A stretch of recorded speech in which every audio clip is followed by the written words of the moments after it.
अस्सलाम वालेकुम, मैं हूँ शाहजेब खानजादा। वज़ीर आज़म इमरान खान ने आज कौमी असम्बली में अहम खिताब किया है। अहम कौमी और बैनुल-अक़वामी इशूज़ पर हुकूमत की पोजीशन वाज़ेह की है। अपोजिशन को इंतखाबी इस्लाहात पर बातचीत की दावत भी दी है और मुल्की मईशत, अमरीका, अफगानिस्तान और कश्मीर के हवाले से भी खुलकर हुकूमती मौक़िफ़ पेश किया। अहम बात यह है कि वज़ीर आज़म ने बराह रास्त अपोजिशन को तनकीद का निशाना नहीं बनाया और अपोजिशन ने भी वज़ीर आज़म की तकरीर खामोशी से सुनी। ऐवान में खिताब करते हुए वज़ीर आज़म इमरान खान ने कहा कि अपोजिशन के पास इंतखाबी इस्लाहात के लिए तजावीज़ हैं तो हम सुनने के लिए तैयार हैं। अब वक्त आ गया है कि हम इलेक्शन लड़ें तो किसी को फिक्र ना हो कि हमें धांधली से हराया गया है। मैं आज दावत देना चाहता हूं अपोजिशन को इस चीज पे कि हम क्या रिफॉर्म्स कर सकते हैं कि पाकिस्तान में भी इलेक्शंस एक्सेप्ट करे, जो भी हारता है वो एक्सेप्ट करे इलेक्शंस की। तो मैं इनको रिक्वेस्ट करूंगा कि ये तो कोई गवर्नमेंट ऑपोजिशन की बात नहीं है, ये तो पाकिस्तान की डेमोक्रेसी की फ्यूचर है। टाइम आ गया है कि हम भी इलेक्शन लड़ें और किसी को ये फिक्र ना हो कि जी मुझे कोई धांधली से हरा दिया जाएगा। इसका सिर्फ एक रास्ता है, ईवीएम मशीन्स। अगर इनके पास ऑपोजिशन के पास कोई और तजवीज है तो हम तैयार हैं सुनने के लिए। रिफॉर्म नहीं करेंगे ये तो फिर हर इलेक्शन के अंदर यही सिलसिला होगा, जिस तरह बाई इलेक्शन, जिस तरह सेनेट के अंदर। तो ये एक मेरी रिक्वेस्ट थी। इसके अलावा ड्रोन हमलों के हवाले से वज़ीर आज़म ने कहा कि अमेरिका हमारा दोस्त है और हमारे ही मुल्क में ड्रोन हमले करता रहा। 30 साल से दहशतगर्द इंग्लैंड में बैठा हुआ है, तो क्या बरतानिया ड्रोन हमले करने की इजाजत देगा? कभी ये सुना है कि आपका दोस्त अपने मुल्क में बमबारी कर रहा हो, ड्रोन अटैक्स कर रहे हो? आपका एलाय है। हमारा 30 साल से बैठा हुआ है लंदन के अंदर एक दहशतगर्द, उसको ड्रोन मारेंगे तो क्या वो इजाजत दे देंगे हमें? अगर इंग्लैंड में हम ड्रोन अटैक करते हैं उसके ऊपर तो क्या इजाजत देंगे वो हमें?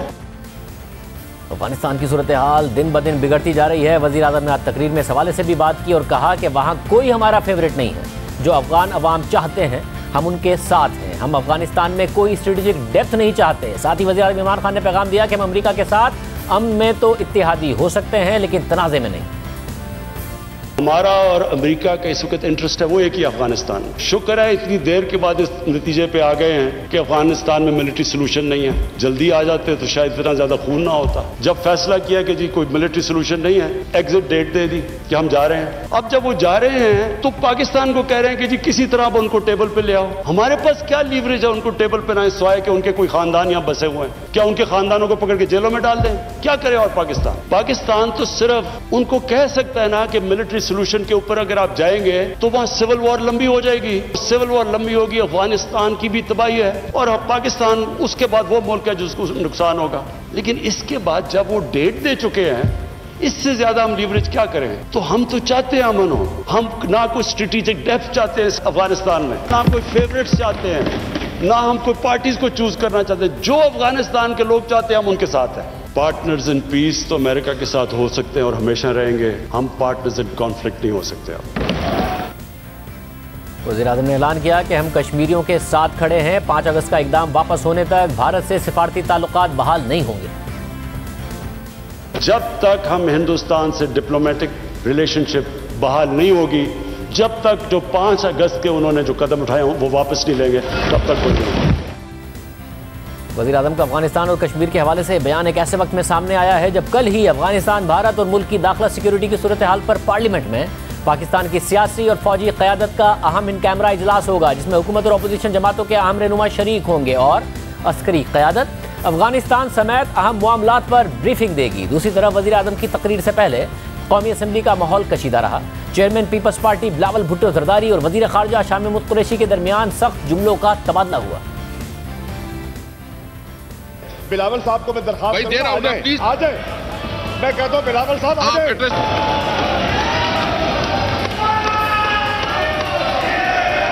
अगर इमरान खान नहीं बोलेगा तो बिलावल भी नहीं बोलेगा। ना हम जानते हैं ना फाजिल मेंबर मुल्तान को, उतना तो आप जानते ही नहीं हो। अभी खान साहब तो पहचानेगा कि ये क्या चीज है। मैं भी इनको जानता हूं। जब ये इतने से थे, कोने में खड़े होते थे और खिड़कियां खाते थे, मैं इनको भी जानता हूं, उनके बाबा को भी जानता हूं। वज़ीर आज़म को ISI को कहना चाहिए शाह महमूद का फोन स्टॉप करे। जब वो हमारा फॉरेन मिनिस्टर था, दुनिया में कैंपेन करता था कि यूसुफ रज़ा गिलानी को नहीं, मुझे वज़ीर आज़म बना दो। यही तो वजह है कि इसको फारिग किया गया था वजारत से। ये बात कर रहे हैं पीपल्स पार्टी की। मैंने 2013 में, 2018 में तुम्हारी जमानत सब करके आया, बैठा हूँ यहाँ। मैं तो बचपन से देखते आ रहा हूँ। मैंने उसको सीए भुट्टो का नारा लगाते हुए देखा, अपना वजारत बचाने के लिए अगली बारी फिर जरदारी का नारा लगाते हुए देखा। लिखी हुई 2-4 पर्चियां पढ़ा देते हैं बच्चे को तो पे ऑन हो जाता है। अभी कुछ वक्त लगेगा बच्चा। साइड पे ऑर्डर लेकर वरना जनाब स्पीकर मैं यहाँ हूँ, इमरान खान आए, इमरान खान तकरीर करे, मैं देखता हूँ वो कैसे करता है। आज बच्चा बहुत परेशान है, मैं बच्चे की परेशानियों में मजीद इजाफा नहीं करता, कहता हूँ जान देता फिर सही। सारी सूरत हाल रही। इसके बाद भी वज़ीर-ए-आज़म ने पुरसुकून अंदाज में तकरीर करी, ओपोजिशन ने सुनी, हुकूमत के एतमाद में इजाफा होता जा रहा है, ओपोजिशन को हर सियासी मुहाज पर जवाब दिया जा रहा है। पार्लियामेंट के अंदर और बाहर फिलहाल हुकूमत में कोई खतरा हुकूमत को महसूस नहीं हो रहा है। पूरी सूरत हाल पर बात करेंगे। हमारे साथ नून लीग से राना सनाउल्लाह साहब मौजूद हैं, वफाकी वज़ीर फवाद चौधरी साहब हमारे साथ मौजूद हैं। राना साहब, पहले आपसे, आप दोनों का बहुत शुक्रिया। राना साहब, इस वक्त नज़र आ रहा है कि आप दोनों की अंडरस्टैंडिंग हो गई, आप लोगों ने आज तकरीर वज़ीर आज़म की सुनी, वज़ीर आज़म ने आप लोगों को दावत भी दी। क्या ये आप लोगों को एहसास हो गया कि सड़कों पर भी कुछ नहीं हुकूमत का बिगाड़ सके, पार्लियामान में भी कुछ नहीं बिगाड़ सके, बजट भी पास हो गया, तो बेहतर है माहौल को बेहतर किया जाए और आगे बढ़ा जाए, 2023 के इलेक्शन पर फोकस किया जाए? देखें शाहजेब, हम इनका सड़कों पे भी बिगाड़ेंगे, ज़मीनी इलेक्शंस में हमने इनका पूरा बिगाड़ के दिखा दिया है और आइंदा इंशाअल्लाह ताला जो है वो जब जनरल इलेक्शन होंगे तो उनमें भी इनकी औकात जो है उसको पूरी तरह से वाज़े करेंगे। मामला ये है कि हमने पहले दिन, जिस दिन लीडर ऑफ द अपोजिशन ने स्पीच करनी थी, हमने इनसे कहा था कि आप हमारी लीडरशिप के ख़िलाफ़, हमारे कायद के ख़िलाफ़ जो है वो अगर आप बात नहीं करेंगे, अगर आप लीडर ऑफ द अपोजिशन को सुनेंगे तो हम भी आपकी जो है वो बात सुनेंगे। लेकिन इनकी बात उस दिन समझ में नहीं आई। इन्होंने 3 दिन जो है वहाँ पे हंगामा राई की। जब फिर ईंट का जवाब पत्थर से मिला तो उसके बाद फिर चौथे रोज़ जो है वो सैनिटी इनके ऊपर प्रिवेल हुई और इन्होंने लीडर ऑफ द अपोजिशन की तकरीर जो 2.5-3 घंटे थी वो सुनी। आज भी स्पीकर साहब के पास पहले मीटिंग हुई थी, हमने इनको वाज़े किया था कि अगर मियाँ नवाज़ शरीफ या शरीफ फैमिली से मुतल्लक इन्होंने कोई भी ऐसी बात की जो कि तनकीद के या उस ज़ुमरे में आती हुई जो तज़हीक का जो है वो पहलू हर वक्त जो है वो ये बात करते हैं या इनके लोग बात करते हैं, तो फिर उसके बाद जो है वो प्राइम मिनिस्टर स्पीच नहीं कर सकेंगे। उन्होंने हमें कहा कि जी नहीं, वो सिर्फ अपनी बात करेंगे। हमने कहा ठीक है, अगर वो अपनी बात करेंगे, बजट के ऊपर बात करेंगे तो हम उनको सुनेंगे। एक मरहले के ऊपर जब उन्होंने एक बात इशारतन की तो हमने आगे से इंटरप्ट किया कि आप झूठ बोल रहे हैं, आप गलत कह रहे हैं, कोई यहाँ पे जो है वो ना हुकूमत गैर जानबदार और ना जो है वो इंसाफ मिल रहा है। तो उसके बाद फिर उन्होंने पहलू अपना जो है वो बदल लिया।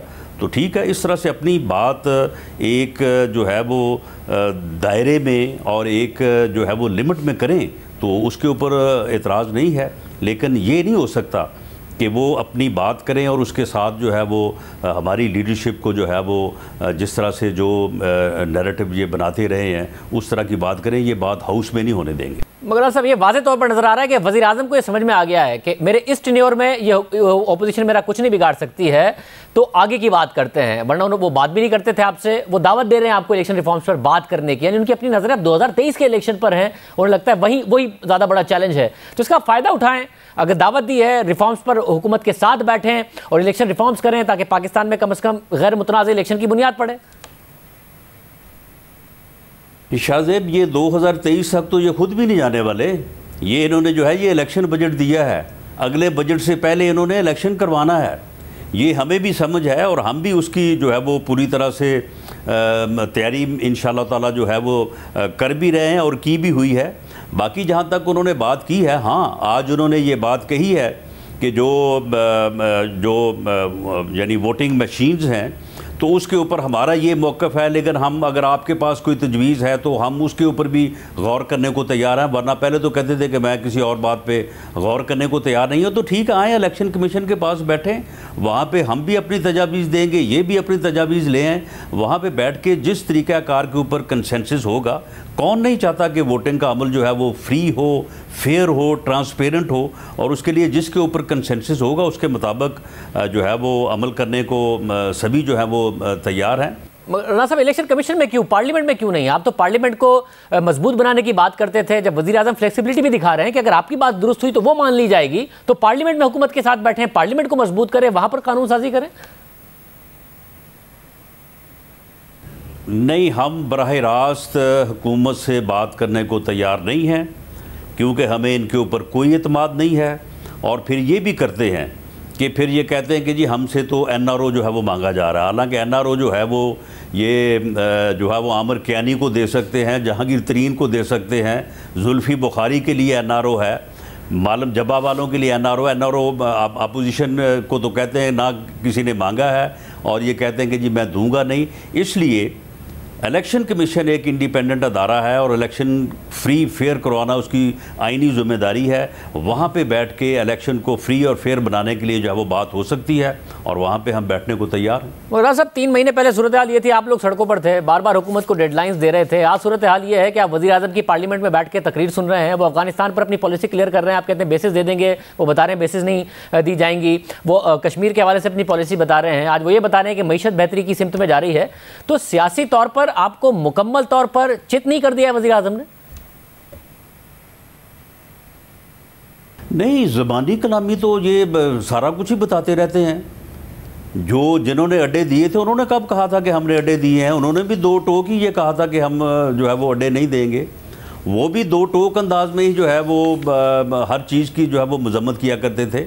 मुआशी एजेंडा जो है वो तो इन्होंने बड़ा 2 टोक इलेक्शन से पहले 100 दिन बता दिया था कि जी 90 दिन में जो है वो डॉलरों की बारिश हो जाएगी, 200 अरब डॉलर जो है वो मुल्क में आ जाएगा, करप्शन ख़त्म हो जाएगी, मनी लॉन्ड्रिंग का ख़ात्मा हो जाएगा, और जो है वो कर्ज़े जो है वो अदा हो जाएंगे।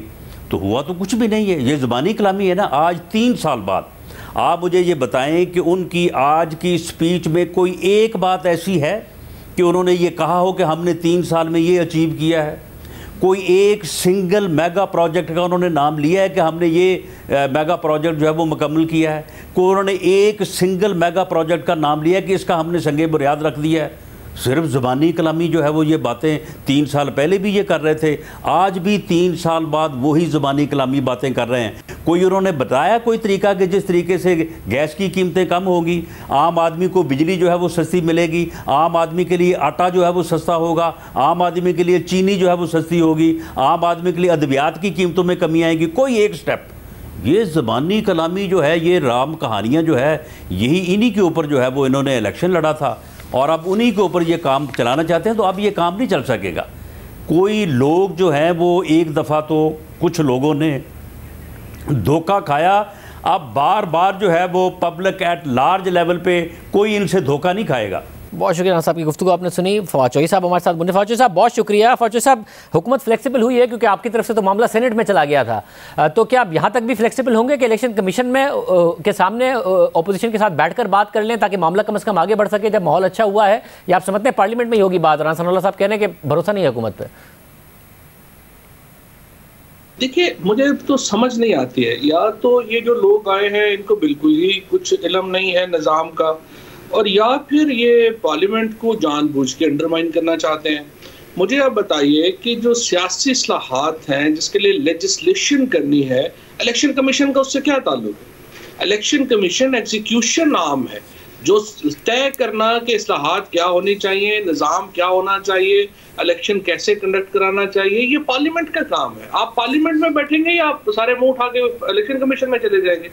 तो मुझे नहीं समझ आती कि राना सनाउल्लाह साहब जो हैं, जो बज़ाहिर तो काफ़ी दफ़ा असम्बलियों में रह चुके हैं, और ये एक बड़ी बेसिक सी बात है, अगर उनको इसकी अंडरस्टैंडिंग नहीं है तो फिर तो अल्लाह ही हाफ़िज़। मतलब वो कह रहे हैं हुकूमत पर भरोसा नहीं है। पहले भी हम इनके साथ बैठे थे, इन्होंने खुद ने कहा था नैब के कवानीन में तरामीम करनी है, फिर कह दिया कि हमसे NRO मांग रहे हैं, जो मुख्तलिफ 35 शिकों का मामला हुआ था, तो इसलिए वो कह रहे हैं कि बाहर बात करनी है, कोई एक फरीक हो जिस पर बीच में जिस पर भरोसा किया जा सके। तो देखिए, वो तो फिर स्पीकर साहब बैठ जाएंगे, या जो आप मीडिया के सामने मुज़ाकरात कर लें। मुझे तो खैर मुज़ाकरात की तो कुछ समझ ही नहीं आती। देखिए, पिछले साल अक्टूबर में हुकूमत ने एक बिल पेश किया है, 49 उसके मेन पॉइंट्स हैं। उन 49 पॉइंट्स को हुकूमत ने पब्लिक किया है। अब वो अगर अपोजिशन समझती है कि उन 49 पॉइंट जो गवर्नमेंट ने दिए हैं उनमें बेहतरी आ सकती है, तो आप लिख के अपने सामने रख दें। ये कोई कौन सी को खुफिया दस्तावेज है जिसके ऊपर मुज़ाकरात करने हैं, जिसके लिए एक बाहर से मीडिएटर भी चाहिए, एक इनको जो है वो विचोला भी चाहिए, और उनके सामने बैठ के हमने बातें करनी है। तो जो सब जो एतबार का के दरमियान फुकदान है, लग नहीं रहा कि इस माहौल का कोई फायदा होगा और कोई मिलकर रिफॉर्म्स कर पाएंगे आप दोनों।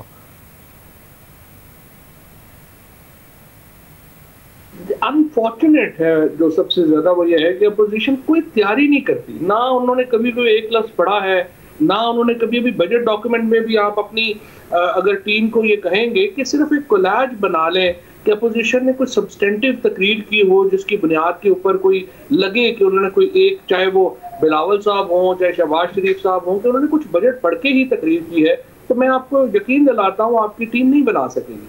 और यही मामला जो है वो ये इलेक्टोरल रिफॉर्म्स का है। इन 49 में से 40 रिफॉर्म्स वो हैं जो पिछली जो असेंबली थी जिसमें अयाज सादिक साहब जो स्पीकर थे और एक जो जाहिद हामिद साहब थे, उनकी एक सब कमेटी बनी थी, उनके ऊपर इत्तेफाक की राय। 9 जो चीजें हैं उनके ऊपर आप अपनी ऑल्टरनेटिव राय दे दें। तो मुझे तो नहीं समझ आती कि इसमें क्या खुफिया मुज़ाकरात करने हैं जिसके लिए एक जगह भी अलहदा चाहिए, लोग भी अलहदा चाहिए, आप मीडिया के सामने मुज़ाकरात कर लें, क्या प्रॉब्लम है? मतलब और आज वज़ीर आज़म की तकरीर से नजर आ रहा है कि उनकी अब जो निगाह है वो 2023 के इलेक्शंस पर है। तो ऐसे में जो नैब के रिफॉर्म्स हैं, नैब के कवानीन में तब्दीली है, वो भी आप करेंगे, क्योंकि इस वक्त अगर आप अपनी कारकर्दगी पर फोकस करना चाहते हैं ताकि 2023 के इलेक्शन तक डिलीवरी हो सके, तो अब तो सारे वुज़रा कह रहे हैं कि नैब सबसे बड़ी रुकावट बना हुआ है। ताबिश गौहर साहब ने कहा कि जो गैस के टर्मिनल की कैपेसिटी हम नैब की वजह से नहीं ऑपरेट कर पा रहे। असद उमर साहब ने कहा कि पीएसडीपी इसलिए नहीं खर्च हुआ क्योंकि नैब रुकावट बना हुआ है। इसके अलावा ML1 के हवाले से शेख रशीद साहब ने माजी में कहा था। तो अब तो अपोजिशन से ज़्यादा हुकूमत के लिए नैब मसला बन गया, तो उनके कवानीन में भी तरामीम करें अपोजिशन के साथ मिलकर ताकि आप भी डिलीवर कर सकें। नहीं, हम तो तैयार हैं, कोई प्रॉब्लम ही नहीं है। देखिए, जो इसके साथ नैब के इस्लाहात से ज़्यादा जुडिशल रिफॉर्म्स इंपॉर्टेंट है। आप अदालती इस्लाहात के लिए हुकूमत और अपोजिशन का बैठना ज़रूरी है। NFC अवार्ड के ऊपर हुकूमत और अपोजिशन का बैठना ज़रूरी है। आर्टिकल 140 से इम्प्लीमेंट नहीं हो रहा, उसके ऊपर बैठना ज़रूरी है। और इसके साथ साथ नैब के ऊपर बैठना भी ज़रूरी है। उसके लिए एक ऑर्डिनेंस जो है वो पहले ही हुकूमत ला चुकी है। सो प्रॉब्लम ये है, लेकिन शाहजेब आप एग्री करेंगे कि जब मुज़ाकरात शुरू करते हैं तो आप लेस कंट्रोवर्शियल चीज़ों से शुरू करते हैं, ऐसे बातों से शुरू करते हैं जो कम मुतनाज़ हों। अगर आप ये कहें कि सबसे मुतनाज़ बात के ऊपर ही पहले बातचीत शुरू कर दें तो फिर बात आगे बढ़ेगी नहीं। तो इसीलिए मेरा मुद्दा तो हमेशा यही रहा है, मौक़िफ़ यही रहा है कि हुकूमत और अपोजिशन को उन बातों के ऊपर बातचीत शुरू करनी चाहिए जिसमें आपस में हमारे फासले कम हैं। और हम लोग ये नहीं कह रहे हैं कि हमारे इस्लाहात या हमारे जो नुकात हैं वो हतमी हैं। अपोजिशन इससे बेहतर ला सकती है, वो बेहतर ले आए, हमें कोई इतराज़ नहीं। बहुत शुक्रिया उनकी राय आपने सुनी। प्रोग्राम में एक ब्रेक शामिल करते हैं। नैब और हुकूमत आमने सामने भी आ गए हैं। आज नैब ने हुकूमत को जवाब दिया है, क्या मामला है, बात करेंगे ब्रेक के बाद।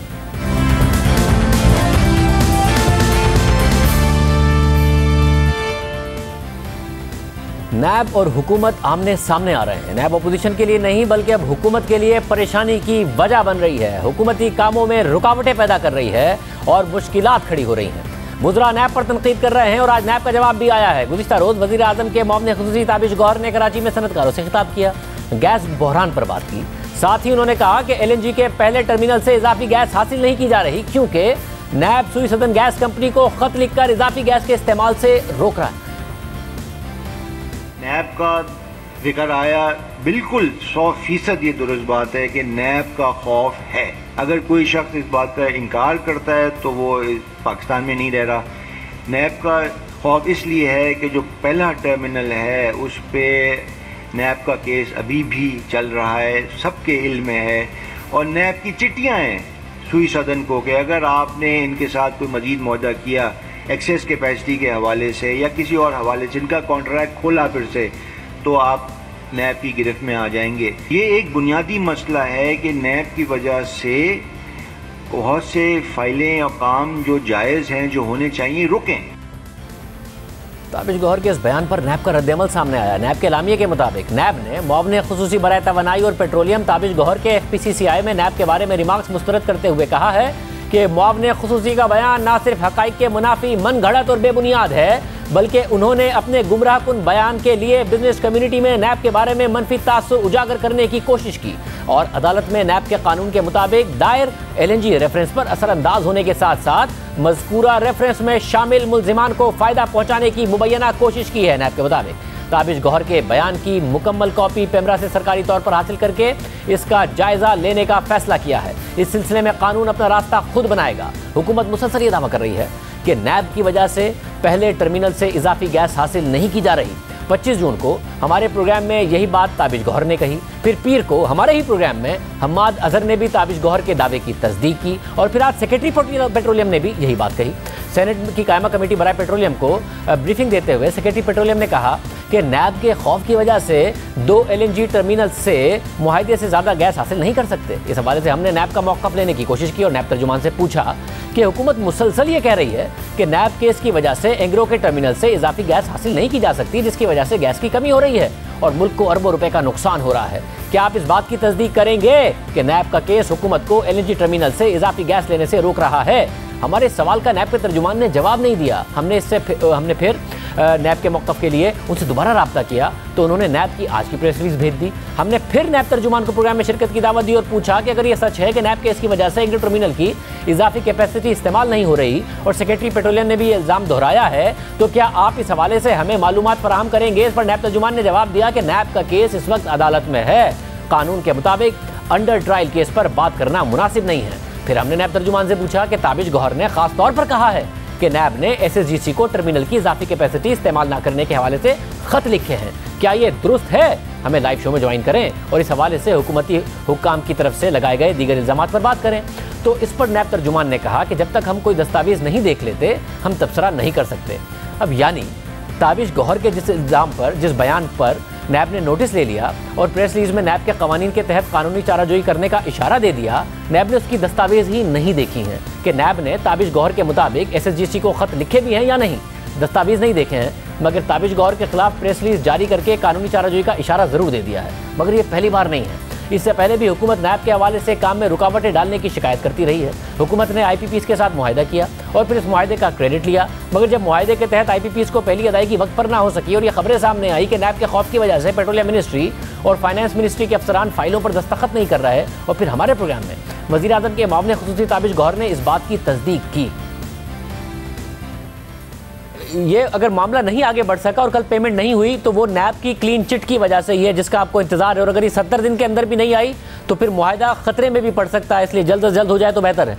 यकीन अगर 70 दिन के अंदर भी वो क्लीन चिट नहीं आई तो फिर ये मुआहदा खतरे में पड़ सकता है। ये बहुत शफाफियत की बुनियाद पे ये नजरसानी की गई थी इन मुआहदों की। नौकरशाही है, उनके काफ़ी खदशात हैं, अक्सर उनके कलम मुंजमद हो जाते हैं। उनके वज़ीर आज़म साहब हमको हमेशा ये कहते हैं कि आउट ऑफ बॉक्स हल लेके आओ, लेकिन अगर लकीर से ज़रा सा भी इंसान हट जाए और अगर नैब के शिकंजे में इंसान आ जाए तो जाहिर है कोई शख्स नहीं चाहेगा उसकी इज्जत पामाल हो। फिर उसके बाद ये खबरें सामने आई कि हुकूमत माली साल में तरक्याती बजट इस्तेमाल नहीं कर सकी। 5 जून को शाया होने वाली खबर के मुताबिक हुकूमत ने बजट में 650 अरब रुपए तरक्याती बजट के लिए मुख्तस किए, मगर 1 जून तक हुकूमत ने 421 अरब रुपए के फंड इस्तेमाल किए। इस हवाले से वफाकी वज़ीर असद उमर ने मौक़िफ़ दिया कि सिर्फ PSDP ही नहीं, नैब की वजह से पूरा सिस्टम फ्रीज हो गया। नैब सर वो सिर्फ तरक्याती अखराजात नहीं है मेहताब, पूरा सिस्टम जो है वो फ्रीज होके रह गया है। और हमने ये कोशिश की थी, पिछले साल एक ऑर्डिनेंस भी लेकर आए थे कि कम से कम सरकारी अफसर और जो बिजनेसमैन हैं उनके जहन में जो शकूक हैं, जो उनके लिए मुश्किलात है, कम से कम वो तो फैसले करें ना। तो सरमायाकारी करने से लोग डर रहे हैं। मैं वज़ीर आज़म से पहले भी बोल चुका हूँ, हमें अब वो फौरी तौर पर कानून लेके आना चाहिए। हमारे पास नंबर्स मौजूद हैं, ये बड़ी ज़रूरी चीज़ हमें करनी चाहिए। इसके अलावा वज़ीर ख़जाना शौकत तरीन ने ओहदा संभालने से पहले हमारे इंटरव्यू में कहा कि नैब का कानून बैलेंस किया जाना जरूरी है ताकि लोगों में एतमाद आए। नैब का और जो आपके जो लॉज हैं उनको थोड़ा सा बैलेंस किया जाए ताकि लोगों में कॉन्फिडेंस आए और एक फिल्टर कर देना, मतलब क्रिएट कर दे कि प्राइवेट सेक्टर के जो लोग आएंगे उनको कोई इस तरह नहीं उठा लेगा unless signed off by a group of elders in the government. इसके अलावा ML1 मनसूबा, जिसे हुकूमत ने रेलवे के निज़ाम के लिए अहम तरीन करार दिया है, इस मनसूबे के हवाले से हुकूमती कार्रवाई ताख़ीर का शिकार हुई तो इसकी वजह भी नैब बना। और फिर हमारे प्रोग्राम में शेख रशीद ने कहा कि नैब की वजह से ब्यूरोक्रेसी दस्तखत नहीं कर रही है। नैब से ब्यूरोक्रेसी ने हैंड्स अप कर दिए हैं और कोई दस्तखत नहीं कर रहा ब्यूरोक्रेट्स। ब्यूरोक्रेसी के खदशात दूर करने होंगे और ब्यूरोक्रेसी जो है वो सरेंडर किए बैठी है और दस्तखत नहीं कर रही है और फाइलों को वैसे ही घुमा रही है। नैब खुद हुकूमत के लिए मसला बन गई है और हुकूमत अपने कामों में ताख़ीर की वजह नैब को करार दे रही है। नैब को मुआशी तरक्की में रुकावट करार दे रही है। बल्कि जब गुज़िश्ता साल सुप्रीम कोर्ट ने ख्वाजा साद रफ़ी केस में नैब के किरदार पर सवालात उठाए और एक एक करके अपोजिशन के रहनुमा रिहा होने लगे, तो फिर वफाकी वज़ीर शफ़कत महमूद ने कहा कि तहरीक इंसाफ के एहतसाब के बयानिए को सबसे ज़्यादा नुकसान नैब की नाअहली ने पहुंचाया। यानी हुकूमत खुद नैब को एहतसाब की राह में भी और तरक्की की राह में भी रुकावट करार दे रही है। अगर मौजूदा हुकूमत में नैब की 3 साल कारकर्दगी का जायजा लिया जाए तो पता चलता है कि नैब ने अपोजिशन के तकरीबन तमाम अहम रहनुमा को गिरफ्तार किया, मगर किसी एक पर भी अब तक इल्ज़ाम साबित नहीं कर सका। बल्कि एक एक करके तकरीबन तमाम अपोजिशन के रहनुमा जमानत पर रिहा हो गए और उनकी रिहाई के फैसलों में अदालतों ने नैब की कारकर्दगी और नैब की साख पर सवालात उठाए। एहतसाब को सियासी इंजीनियरिंग करार दिया। शहबाज शरीफ, मरियम नवाज, मिफ्ता इस्माइल, शाहिद हक्कान अब्बासी, हसन इकबाल, ख्वाजा आसिफ, हमजा शहबाज, ख्वाजा साद रफ़ीक और ख्वाजा सलमान रफ़ीक, आसिफ अली जरदारी, फरियाल तारपुर कैद काट आए, कुछ साबित नहीं हुआ। खुर्शीद शाह 21 माह से गिरफ्तार है, कुछ साबित नहीं हुआ। और एक एक करके अपोजिशन रहनुमा जमानत पर रिहा हो गए और सूरत हाल ये हो गई है कि वो नैब जो अपोजिशन के लिए मसला बनी हुई थी वो हुकूमत के लिए मसला बन गई है। गैस का बहरान आया तो कहा नैब की वजह से टर्मिनल का इजाफी इस्तेमाल नहीं कर सकते। IPPs की अदायगी का मसला आया तो कहा कि नैब की वजह से अदायगी नहीं हो रही है। तरक्याती बजट इस्तेमाल नहीं किया गया तो कहा गया कि नैब की वजह से बजट इस्तेमाल नहीं हो सका। ML1 मनसूबे पर काम सुस्त हुआ तो कहा गया कि नैब की वजह से ब्यूरोक्रेसी ने काम करना छोड़ दिया है। तो नैब अपोजिशन के लिए नहीं, अब हुकूमत के लिए मसला बन गई है। प्रोग्राम एक बार शामिल करते हैं।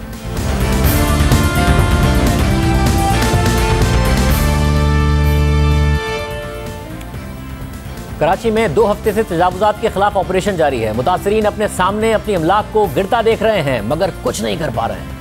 हज़ारों खानदान छत से महरूम होकर अब सड़कों पर आ रहे हैं। एक नया इंसानी बहरान जन्म ले रहा है। मुतासरीन वफाकी और सूबाई हुकूमत से उम्मीद लगाए बैठे हैं कि उनके मुंतखब नुमाइंदे उनकी दाद रसी करेंगे, उनके नुकसानात का इजाला किया जाएगा, कम से कम उन्हें मुतबादिल ज़मीन और घर फराहम किए जाएंगे या फिर सुप्रीम कोर्ट को उन पर रहम आ जाएगा और उन्हें बेघर होने से बचाया जाएगा। मगर फिलहाल ऐसा होता दिखाई नहीं दे रहा है।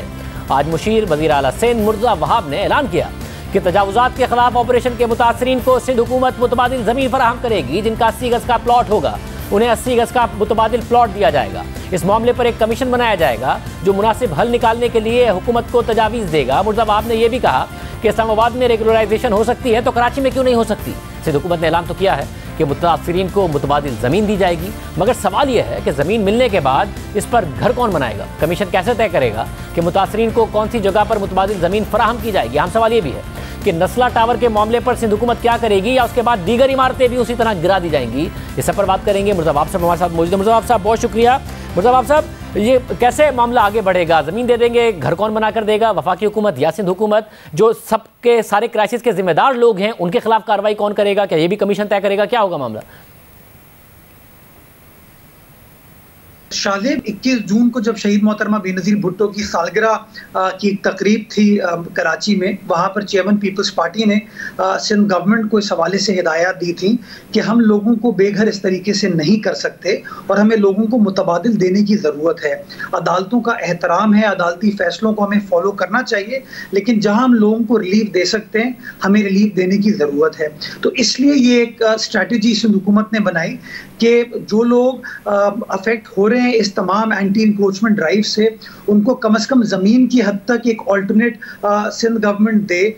उनके जिनके 60 गज के प्लॉट हैं, 80 गज के प्लॉट हैं, 40 गज के प्लॉट हैं, इन गरीब लोगों को ज़मीन तो कम से कम दी जाए ताकि कोई ना कोई ऑल्टरनेट इनको अरेंज किया जा सके।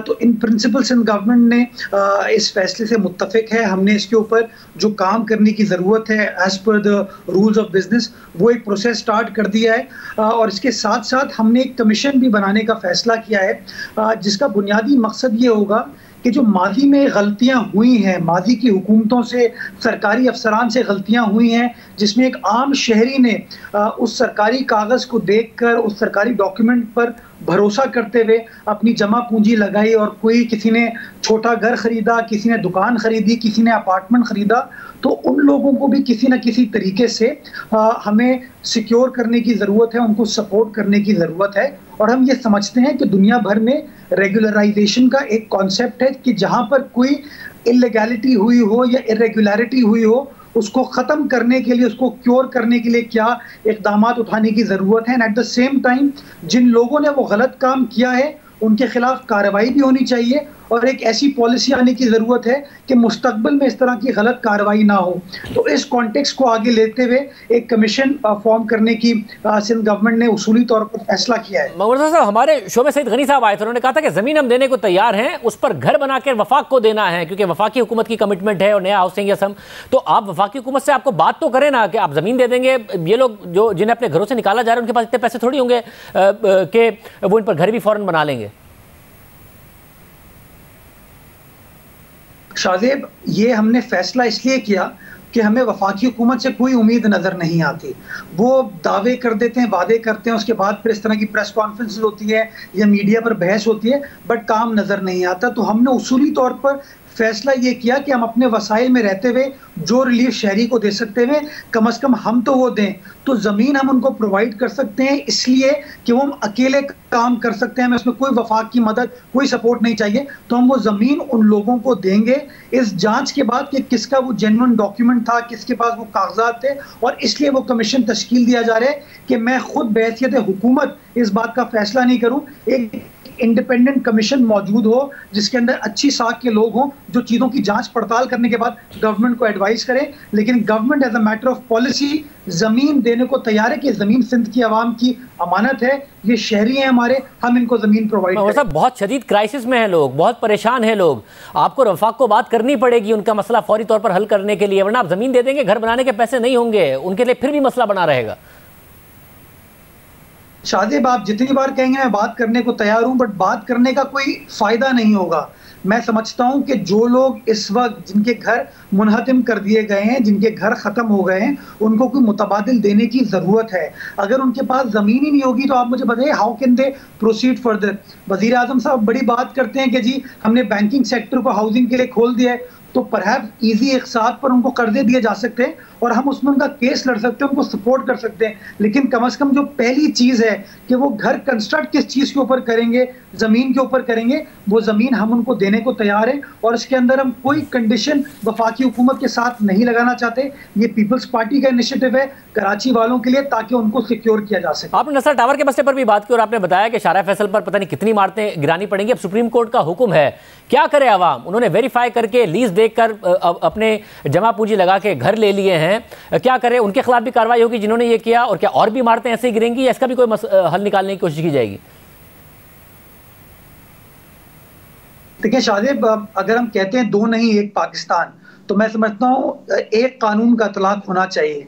तो ये कैसे हो सकता है कि इस्लामाबाद के अंदर किसी बिल्डिंग को रेगुलराइज कर दिया जाए जहाँ पर बड़े पावरफुल अमीर लोग रहते हैं, लेकिन कराची में जहाँ पर middle class, upper middle class, lower middle class के लोग रहते हैं, उसकी बिल्डिंग को, उसकी तामीर को मुनहदिम कर दिया जाए। मैं समझता हूँ ये बहुत बड़ा सवालिया निशान खड़ा होता है। जिन लोगों ने पाकिस्तान की हुकूमत के सरकारी डॉक्यूमेंट्स के ऊपर भरोसा करते हुए अपनी जमा पूंजी लगाई थी, तो मैं समझता हूँ इसको थोड़ा सा रिव्यू करने की ज़रूरत है। और मैं फिर आपको बताना चाहूँगा कि जब नस्ला टावर के आप कागजात को देखेंगे तो आपको ऐसे सरकारी डॉक्यूमेंट्स 1950s के नज़र आएंगे, 1980s के नज़र आएंगे। जब आपने शारा फैसल की सड़क की अलाइनमेंट को चेंज किया तो इजाफी 20 फीट रोड दोनों साइड पर निकल आई, जिससे सिंधी मुस्लिम कोऑपरेटिव सोसाइटी, जिसको मैं नहीं चलाता हूँ, मेरी हुकूमत नहीं चलाती, और माजी में 1950s में तो मेरी सियासी जमात भी नहीं थी, उन लोगों ने पैसे लेकर सरकारी अखराजात लेने के बाद वो ज़मीन को अलॉट किया, रजिस्ट्री हुई, कागजात एग्जीक्यूट हुए। तो अब उसके ऊपर एक बिल्डिंग अगर तामीर हो गई है तो मैं समझता हूँ किसी एक बिल्डिंग के साथ आप इस तरह की मिसाल क्रिएट नहीं कर सकते। बहुत शुक्रिया, आपने सुनिया दीजिए। अल्लाह हाफ़िज़।